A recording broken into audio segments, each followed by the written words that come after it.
بحیثیت مجموعی بر عظیم پاک و ہند دور نبوت کی برکات سے محروم رہا۔ پھر یہ کہ دور خلافت راشدہ کی برکات سے بھی محروم رہا۔ یہاں اسلام کسی قابل ذکر حیثیت میں آیا ہے دور بنی امیہ میں، وہ بھی کسی دعوت و تبلیغ کے مثبت مقصد کے لیے نہیں، بلکہ ایک انتقام اور بدلے کے لیے کہ کچھ مسلمان تاجروں کا ایک بحری قافلہ جو سرندیپ سے لنکا سے جا رہا تھا عرب کی طرف، اسے یہاں کراچی کے قریب، اسے یہاں کے سندھی ڈاکوؤں نے لوٹ لیا۔ اس پر مطالبہ آیا اسلامی مسلمان حکومت کی طرف سے، وہ ملوکیت تھی، اب وہ اسلامی حکومت اس معنی میں نہیں رہی تھی جس معنی میں کہ خلافت راشدہ اسلامی حکومت تھی کہ جو قیدی ہیں تمہارے پاس رہا کرو اور کمپنسیٹ کرو جو بھی نقصان یہاں ان مسلمان تاجروں کا ہوا ہے۔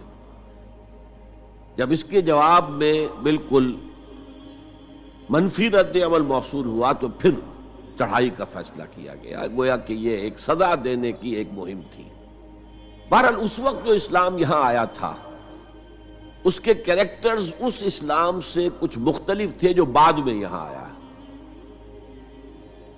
وہ اسلام جو محمد ابن قاسم کی سرکردگی میں سندھ میں آیا اور سندھ سے آگے بڑھ کر ملتان بلکہ موجودہ پاکستان کے تقریباً پورے نصف علاقے تک پہنچ گیا تھا، فٹ ہلز آف کشمیر تک، تو یہ اسلام خالص عربی اسلام تھا۔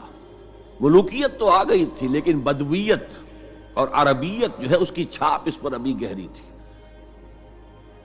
اور اس اسلام میں نہ ابھی فرقے تھے، نہ مسلک تھے، نہ حنفی، نہ مالکی، نہ شافعی، نہ حنبلی، نہ عقائد کے بارے میں بحثیں شروع ہوئی تھیں، علم کلام کی بحثیں ہوئی تھیں، نہ ابھی یونانی فلسفے اور منطق کا حملہ ہوا تھا، ابھی کچھ نہیں تھا، سادہ اسلام۔ اسلام اپنی اصل سادگی پر برقرار تھا، چنانچہ اس کی قوت تسخیر بڑی زبردست ثابت ہوئی، اور خاص طور پر محمد ابن قاسم جو نوجوان 17-18 برس کا نوجوان اور نہایت نیک اور پاک باز، سندھ کے ہندوؤں نے جو اپنی ایک روایت ہے کہ اس طرح کا آدمی تو کوئی اوتار ہی ہو سکتا ہے، فارسی میں بھی کہا جاتا ہے کہ در جوانی توبہ کردن شیوہ پیغمبری است، جوانی کے اس عمر میں بھی کوئی شخص پاک زندگی گزار رہا ہو تو یہ تو پیغمبروں کا طریقہ ہے، اور ہندوستان میں تصور پیغمبروں کا نہیں تھا، اوتاروں کا تھا، تو اسے بھی ایک اوتار سمجھ کر اس کی مورتیاں تراش کر مندروں میں رکھ لی گئیں اور ان کو پوجا جانے لگا۔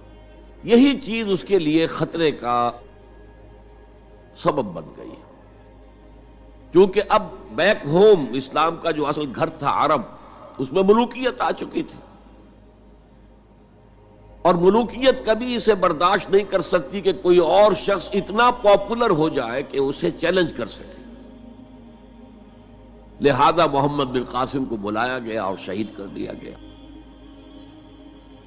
اب اس کے بعد ظاہر بات ہے کہ وہ اسلام ریسیڈ کرنا شروع ہوا، واپس آنا شروع ہوا، اس کے کچھ اثرات اس علاقے میں رہ گئے، لیکن اسلام کی واپسی ہو گئی۔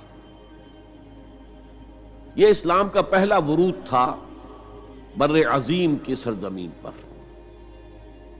اس کے بعد اسلام آیا ہے 300 برس بعد، اور اب یہ آیا ہے شمال مغربی سرحدی صوبے میں جو دریں ہیں، کوہ سلیمان میں، کوہ ہندو کش اور کوہ سلیمان میں، درہ خیبر ہے، درہ ٹوچی ہے، درہ گومل ہے، درہ بولان ہے، یہاں سے آنا شروع۔ اس اسلام کی خصوصیات کچھ اور تھی۔ ان 300 سالوں میں فقہی مسالک بھی پیدا ہو چکے تھے، حنفی، مالکی، شافعی، حنبلی، ان کے درمیان اختلافات بھی تھے، بحثیں بھی تھیں، مناظرے بھی تھے۔ دوسرے ایک خاص جو ہے تصوف کا فن جو ہے وہ بہت ترقی کر چکا تھا، اور اس میں اکثر و بیشتر وحدت الوجود کا تصور اس کی بنیاد میں موجود تھا۔ تیسری بات یہ نوٹ کیجئے کہ یہاں جو لوگ آئے وہ سب حنفی تھے، اور یہ ترک قبائل ہی تھے در حقیقت، اور ترکوں میں سے بھی غلام لوگ تھے، اسی لیے پہلا خاندان مسلمانوں کا یہاں خاندان غلامان کہلاتا ہے۔ ترک غلام تھے یہ، جو اپنی ذاتی صلاحیت اور اپنی استعداد کی بنا پر ترقی کرتے کرتے بادشاہت کے مقام تک پہنچے۔ عالم اسلام میں اس وقت دو عظیم جگہوں پر غلاموں کی حکومت تھی، اور اس سے اندازہ ہو سکتا ہے کہ اسلام میں غلاموں کا فیوچر کتنا روشن ہے۔ ممالک، مملوک، یہ مصر میں حکمران تھے، وہ بھی غلام تھے۔ خاندان غلامہ، قطب الدین ایبک، شمس الدین التتمش، یہ سب کون تھے؟ غلام تھے۔ بہرحال اب جو اسلام آیا اس میں قیادت کی ایک تثلیث پیدا ہو چکی تھی، توحیدی شان نہیں رہی تھی۔ خلافت راشدہ میں قیادت توحیدی تھی، خلیفہ وقت ہی حاکم بھی تھے، خلیفہ وقت ہی مجتہد بھی تھے، عالم بھی تھے، اور وہی سب سے بڑے اللہ والے بھی تھے۔ لیکن اس کے بعد جو اسلام میں قیادت جو ہے مسلمانوں کی تین شاخوں میں بٹ گئی۔ سیاسی قیادت وہ تو قبائلی عصبیت کی بنیاد پر قائم ہو رہی ہے، تو سیاست تو ہو گئی طاقت کے بل پر، جس کی لاٹھی اس کی بھینس۔ اس کے بعد جو اس دینی قیادت تھی وہ دو حصوں میں منقسم ہو گئی، علمی قیادت علماء، مفسرین، فقہاء، محدثین، اور ایک ہو گئی صوفیاء کی قیادت۔ تو یہ تھی کیفیت جس میں کہ بر عظیم پاک و ہند میں اسلام وارد ہوا ہے پہلے ورود کے 300 برس بعد۔ اب اس کے 500 برس کے بعد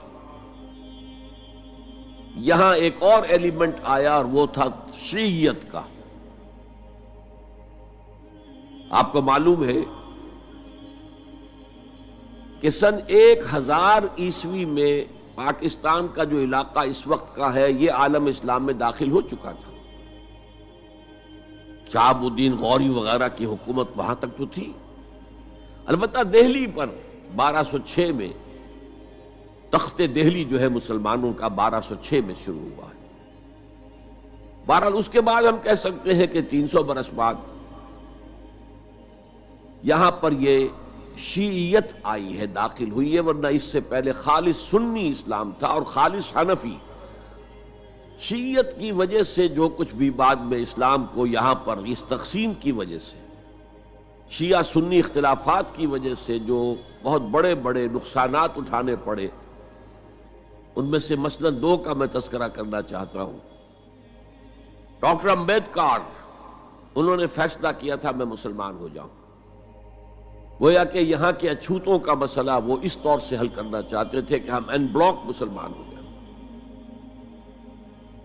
لیکن جب ان کے بارے میں معلوم ہوا تو پھر وہاں پہنچ گئے کچھ لوگ کہ آپ اس مسلک کو اختیار کریں یا اس کو کریں۔ وہ اسی حیث بیس میں پھر انہوں نے فیصلہ کیا کہ میں کوئی بھی نہیں اختیار کرتا، اگر کوئی ایک اسلام ہے ہی نہیں، اب میں ایک کو اختیار کرتا ہوں تو دوسرے سے میری مخاصمت ہو جائے گی، دوسرے کو اختیار کرتا ہوں تو پہلے سے ہو جائے گی۔ اب اگلا دور آیا، ہندوستان میں انگریز آ گئے۔ یہاں موجود بہت سے غیر مسلموں کو شاید میری باتیں اب کچھ ناگوار گزریں، لیکن کچھ حقائق ہیں جو تلخ ہیں لیکن حقائق ہیں، انہیں سمجھنا چاہیے۔ انگریزوں نے یہاں آ کر حکومت چھینی سی مسلمانوں سے بیشتر، ویسے تو یہ کہ ہندو راجے مہاراجا بھی تھے، لیکن بیشتر علاقوں میں تو مسلمان حاکم تھے، لہذا انہوں نے مسلمانوں کو دبانا بہت ضروری سمجھا، اس لیے کہ جو سابق حاکم ہو ان میں ایسپیریشنز پیدا ہوتی رہتی ہیں کہ ہم تھے یہاں کے حاکم، کیوں نہ واپس حاصل کریں۔ بغاوت کے ان کے اندر جراثیم مسلسل پروان چڑھتے ہیں۔ مسلمانوں کو دبایا اور ہندوؤں کو اٹھایا، کیوں کہ ہندوؤں کے لیے معاملہ صرف چینج آف ماسٹرز کا تھا، کوئی بڑا حادثہ تو نہیں تھا۔ پہلے مسلمانوں کے غلام تھے، اب انگریزوں کے غلام ہو گئے۔ اور اس اعتبار سے انگریز نے بھی انہیں قریب کیا اور ہندوؤں نے بھی مغربی علوم اور مغربی سائنسز کو پڑھنے میں بڑی سبقت کی۔ بنگال میں انگریز آیا اور بنگال میں آپ کو معلوم ہے اکثر و بیشتر جو سائنسدان پیدا ہوئے جن کی کہ لکھی ہوئی ٹیکسٹ بکس جو ہیں بہت عرصے تک استعمال ہوتی نہیں ہندوستان میں، یہ کون تھے؟ چیٹرجی، بینرجی، سب کے سب بنگالی تھے۔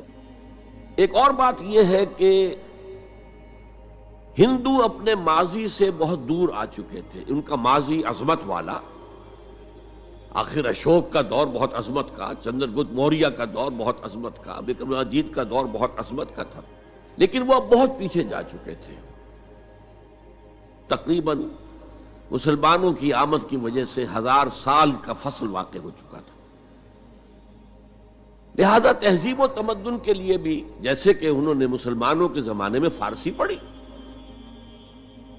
فارسی پڑھتے تھے، کوڈ لینگویج فارسی ہے، جیسے کہ پھر بعد میں مسلمان اور ہندو اور سب نے انگریزی پڑھی، ملازمتیں ملیں گے تو انگریزی پڑھنے والوں کو ملیں گی، راستہ کیریئرز کا کھلے گا تو انگریزی پڑھنے والوں کا کھلے گا۔ اسی لیے کہاوت تھی ہندوستان میں، پڑھے فارسی اور بیچے تیل، دیکھو رے قسمت کے کھیل۔ اب فارسی پڑھ کے تو اسے کہیں حکومت کے اندر اہلکار ہونا چاہیے، اس کی حیثیت کچھ اور ہونی چاہیے، فارسی پڑھ کے اور تیل بیچنا۔ جبکہ مسلمانوں کا معاملہ یہ تھا کہ ان کی تو ابھی تہذیب اور تمدن، ان کی روایات ابھی تازہ تھی، لہذا جو غیر مسلم تھے یہاں کے، انہوں نے انگریزی علوم، انگریزی سائنس، انگریزی تہذیب، اس کو کھلے دل کے ساتھ خوش آمدید کہا، اور مسلمانوں میں ایک زبردست ڈویژن ہو گیا۔ بلکہ ابتدائی ری ایکشن تو بہت سخت تھا، یک طرفہ تھا، ہم نہ انگریزی پڑھیں گے، ہم نہ انگریزی علوم سیکھیں گے، نہ سائنس پڑھیں گے، ہم تو اپنے کونوں کھدروں میں، اگرچہ جو سیلاب آ گیا ہے اس کو روکنے کی طاقت تو ہم میں نہیں ہے، لیکن ہم کونوں میں جا کر بیٹھ جائیں گے، قال اللہ و قال الرسول۔ اور انگریزی تہذیب سے اس قدر دوری کہ اگر کوئی بیس کرسی پر بیٹھ کر کھانا کھا لے تو کرسٹان ہو گیا۔ یہ تو کسی نے چمچہ استعمال کر لیا کھانے میں، کانٹا تو بہت دور کی بات ہے، چمچہ بھی استعمال کر لیا تو کرسٹان ہو گیا۔ تو اس درجے ری ایکشن تھا علماء کے زیر اثر حلقوں میں، گویا کہ وہ جو گاندھی جی کا فلسفہ تھا نان کوآپریشن، تو مسلمانوں نے انگریزوں کے ساتھ شدید قسم کا naan cooperation from the very beginning شروع کیا۔ اس پر سر سید احمد خان نے ان دونوں چیزوں کی مخالفت کی۔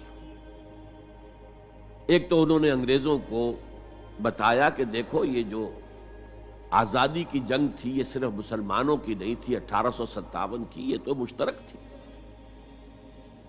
تو اس کے اندر کیا سبب ہوا ہے، اس کی وجہ سے آپ مسلمانوں سے بعد محسوس نہ کریں۔ اور مسلمانوں سے بھی کہا بھائی انگریزی پڑھو، انگریزی علوم حاصل کرو، سائنس پڑھو، سائنٹیفک نالج حاصل کرو، ورنہ تمہاری حیثیت ہندوستان میں کیا رہ جائے گی؟ پلے دار رہ جاؤ گے یا گوشت فروش رہ جاؤ گے، اللہ اللہ خیر صلی اللہ، اور تمہاری کوئی حیثیت نہیں رہے گی۔ تو اس اعتبار سے سر سید احمد خان ایک اہم لینڈ مارک ہے۔ اس کے علاوہ انگریزی دور کا ایک اور جو پہلو بہت اہم ہے، انگریزوں نے ڈیوائیڈ اینڈ رول پالیسی کے تحت مسلمانوں اور ہندوؤں کے درمیان مرافرت کو ہوا دی۔ یہ ان کی پالیسی رہی مستقل، یہ ایک قوم کی حیثیت سے سامنے نہ آ جائیں، پھر ظاہر بات ہے کہ ہمارے پاؤں تو اکھڑ جائیں گے یہاں سے۔ تو یہ جو ہمارے ہاں شروع ہوا، کچھ اور فیکٹر بھی تھے۔ ہندوؤں میں ایک انتقامی جذبہ بھی تھا کہ مسلمانوں نے ہم پر حکومت کی ہے 800 برس، 1000 برس، اور ظاہر بات ہے سارے حاکم اچھے تو نہیں تھے، کوئی اچھا بھی تھا، تو اکثر و بیشتر تو عیاش قسم کے لوگ تھے۔ ہم نے محل بنائے، تاج محل بنائے، ہم نے کوئی کام اور تو کیا نہیں۔ دین کی تبلیغ تو اولیاء اللہ نے کیا، صوفیاء نے کی، کبھی بھی سرکاری سطح پر، حکومت کی سطح پر یہاں تبلیغ اسلام کا اہتمام نہیں ہوا۔ ایک دو ایکسیپشنز ہیں، ایک راجہ گجرات کاٹھیا واڑ کے علاقے کا جس نے کہ تبلیغ کا اہتمام کیا، ایک راجہ کشمیر کا تھا جس نے تبلیغ کا اہتمام کیا، باقی حکمرانوں نے کوئی کوشش نہیں کی۔ آزادی سے قبل متصلاً جو کیفیت پیدا ہو گئی تھی، اس کا ایک اہم فیکٹر یہ تھا کہ مسلمانوں میں ہندوؤں کا ایک خوف پیدا ہو گیا، کیونکہ جو نظام اب بن چکا تھا وہ تو یہ تھا کہ ووٹ کی بنیاد پر فیصلے ہوں گے، ون مین ون ووٹ۔ اس کے اعتبار سے مسلمان اقلیت میں اور غیر مسلم ہندو یہاں اکثریت میں، تو گویا کہ ہمیشہ کے لیے اگر ایک ملک کی حیثیت سے یہ ملک جو ہے تقسیم آزادی حاصل کرتا ہے تو مسلمان غلام ہو جائیں، ان کی تہذیب بھی ختم کر دی جائے گی، شدھی کی تحریک شروع ہو چکی تھی، ان کا مذہب بھی تبدیل کرنے کی کوشش کی جائے گی۔ میوات کے علاقے میں بڑی زبردست تحریک اٹھائی گئی تھی شدھی کی، جس کا توڑ کرنے کے لیے مولانا محمد الیاس رحمۃ اللہ علیہ سامنے آئے اور تبلیغی جماعت کا انہوں نے سلسلہ شروع کیا۔ یہ اصل میں میوات کے اندر جو شدھی کی تحریک تھی اس کا جواب تھا، اس سے حفاظت مسلمانوں کی۔ تو اندیشہ یہ تھا کہ ہندو ایکسپلائٹ کرے گا، ہماری تہذیب کو ختم کرے گا، ہماری زبان کو ختم کرے گا، معاشی طور پر ہمیں ایکسپلائٹ کرے گا، مفلوج کرے گا، اور اپنی سی کوشش کرے گا کہ ہمارا مذہب بھی تبدیل کرا دے۔ مسلمانوں کی ایک قومی جماعت، اگرچہ وہ شروع میں قومی اس کو کہنا غلط تھا، وہ نوابوں، جاگیرداروں، نوابزادوں ان کی جماعت تھی مسلم لیگ، جو 1906 میں قائم ہوئی۔ مسلمان عوام کا اس سے ساتھ کوئی نہ رابطہ تھا، نہ ان کا کوئی رابطہ عوام کے ساتھ۔ اس کی جو 1906 سے لے کر 1924 تک کی جد و جہد ہے، وہ ساری دفاعی جد و جہد تھی۔ ہمارے یہ حقوق ہونے چاہیے، ہمیں اس کی ایشورنس دی جانی چاہیے، ہمیں سیپریٹ الیکٹوریٹ دیا جائے، اور یہ کہ اس سے بھی آگے بڑھ کر ہمیں مرکز میں کچھ زیادہ حیثیت دی جائے تاکہ ہماری بھی کوئی حیثیت ہو، کوئی توازن پیدا ہو سکے۔ بس اسی پر ساری گفت و شنید تھی۔ اور اس کے ضمن میں محمد علی جناح جو ہیں وہ تو پروفٹ آف لو قرار دیے گئے تھے، اتحاد کا پیغام بر۔ وہ 1906 میں تھے انڈیا میں موجود، مسلم لیگ میں شامل نہیں ہوئے تھے، کانگریس کے رکن تھے۔ اس کے بعد 1913 میں جا کر مسلم لیگ میں شامل ہوئے ہیں مولانا محمد علی جوہر کے کہنے پر، پھر بھی کانگریس کے رکن بھی رہے، مسلم لیگ کے رکن بھی رہے، اور انہوں نے حتی الامکان کوشش کی کہ کوئی فارمولہ ایسا بن جائے جس پہ کہ اتحاد ہو جائے اور ضمانت مل جائے کہ مسلمانوں کے ساتھ کوئی اس قسم کا سلوک نہیں کیا جائے گا کہ وہ بالکل یوں سمجھیے کہ ایک نیچے لگ کر رہ جائیں اور ان کی کوئی حیثیت نہ رہے۔ لیکن وہ ناکام ہوئے، شدت کے ساتھ ناکام ہوئے، اور پھر اس درجے مایوس ہوئے کہ ہندوستان چھوڑ کر جا کر انگلستان میں بس گئے، اور وہاں انہوں نے اپنی لیگل پریکٹس شروع کر دی۔ ایس ایم اکرام صاحب جو ایک بڑے مصنف ہیں، آب کوثر، موج کوثر، رود کوثر کے جو مصنف ہیں، وہ اہم ترین کتابیں ہیں تین مسلم انڈیا کی، political as well as cultural history, ثقافتی جو معاملہ ہے وہ بھی ساتھ ساتھ ہر دور میں کیا اس کا رنگ رہا ہے، تو اس کو بہت ہی سمجھیے ایک بڑے ماہرانہ انداز میں انہوں نے بہت عمدگی کے ساتھ مرتب کیا ہے۔ وہ اس وقت آکسفورڈ میں پڑھ رہے تھے، طالب علم تھے، نوجوان۔ وہ ملے محمد علی جناح سے، اس وقت تک ابھی وہ قائد اعظم کا تو خطاب انہیں نہیں ملا تھا، محمد علی جناح، اور ان سے کہا آپ ہندوستان چھوڑ کے کیوں آ گئے، ہندوستان کے مسلمانوں کو تو آپ کی ضرورت ہے۔ تو انہوں نے سخت الفاظ کہے تھے کہ ہندو ناقابل اصلاح ہے۔ یہ اس وقت کی ہندو قیادت پر ان کا تبصرہ تھا، اور مسلمانوں کا حال یہ ہے کہ ان کا کوئی لیڈر مجھ سے صبح جو بات کرتا ہے شام تک ڈپٹی کمشنر یا گورنر تک پہنچا دیتا ہے، تو ایسی قوم کی قیادت میں کیسے کروں؟ لیکن اصل میں ایک ٹرننگ فیکٹر آیا ہے، turning point in the history of Muslim league movement, and that was 1930۔ اس میں جو الہ آباد میں مسلم لیگ کا سیشن ہوا تھا، اس میں خطبہ صدارت دیا تھا علامہ اقبال نے۔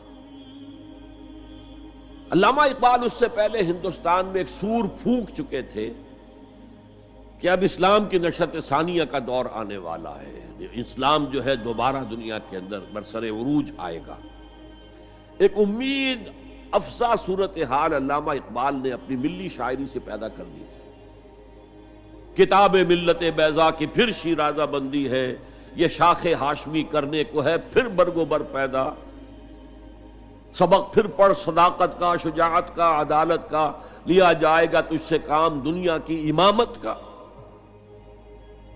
نوا پیرا ہو اے بلبل کہ ہو تیرے ترنم سے کبوتر کے تنے نازک میں شاہی کا جگر پیدا۔ اور ویسٹرن سویلائزیشن کو انہوں نے چیلنج کیا تھا، دیار مغرب کے رہنے والوں خدا کی بستی دکان نہیں ہے، کھرا جسے تم سمجھ رہے ہو وہ اب ذرے کم عیار ہوگا،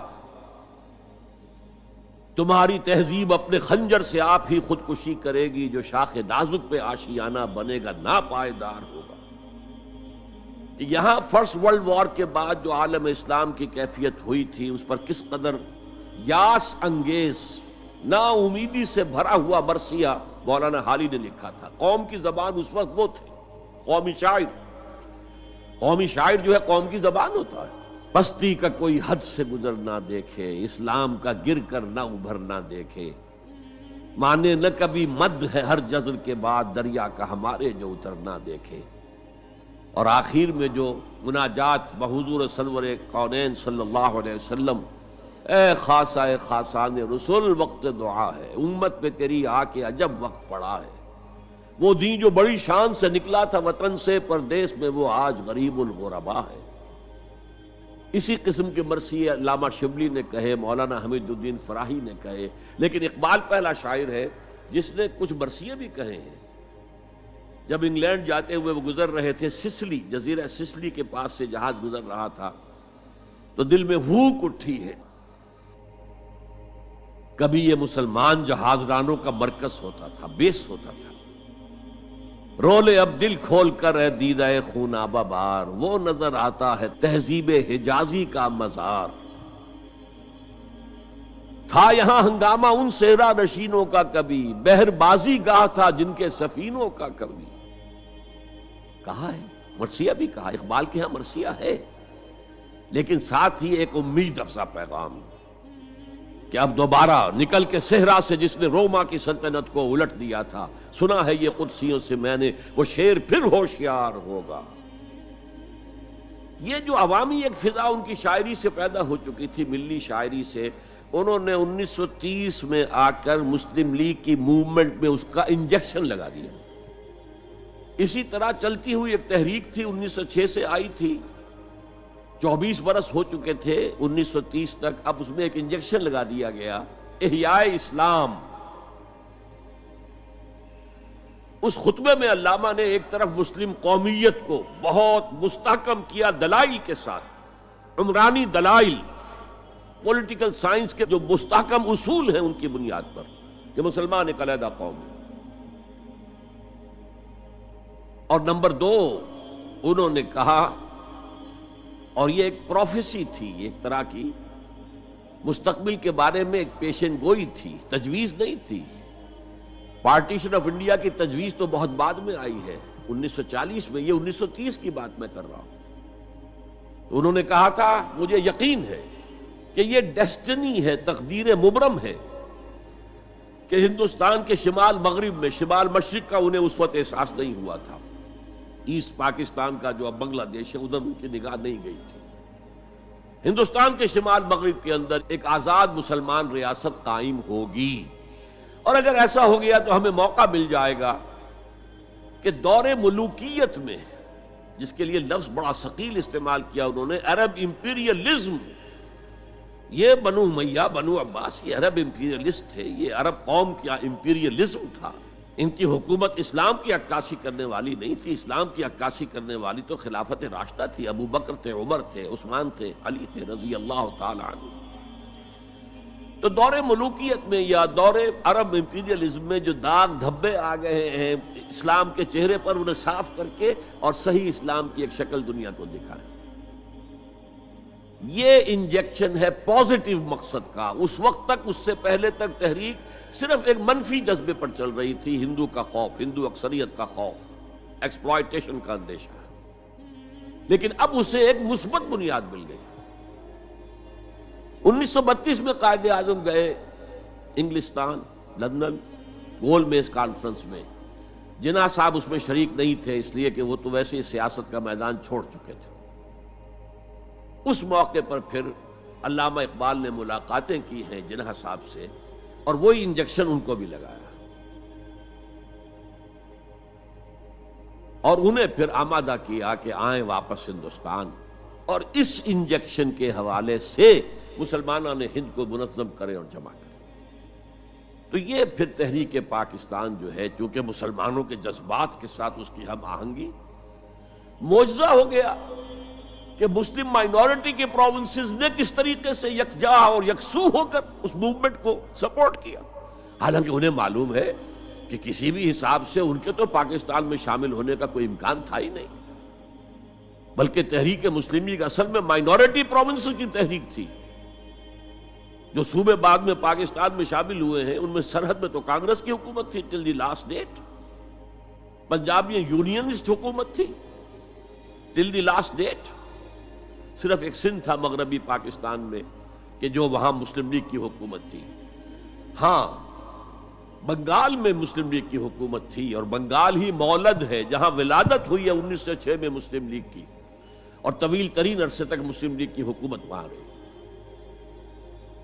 اب بھی وہاں پر تحریکیں چلتی رہتی ہیں اینٹی پاکستان، 2 مرتبہ پاکستان نے ایئر فورس بھی استعمال کی ہے وہاں پر، یہ سب کچھ آپ کو معلوم ہے۔ بہرحال اس کے نتیجے میں ملک تقسیم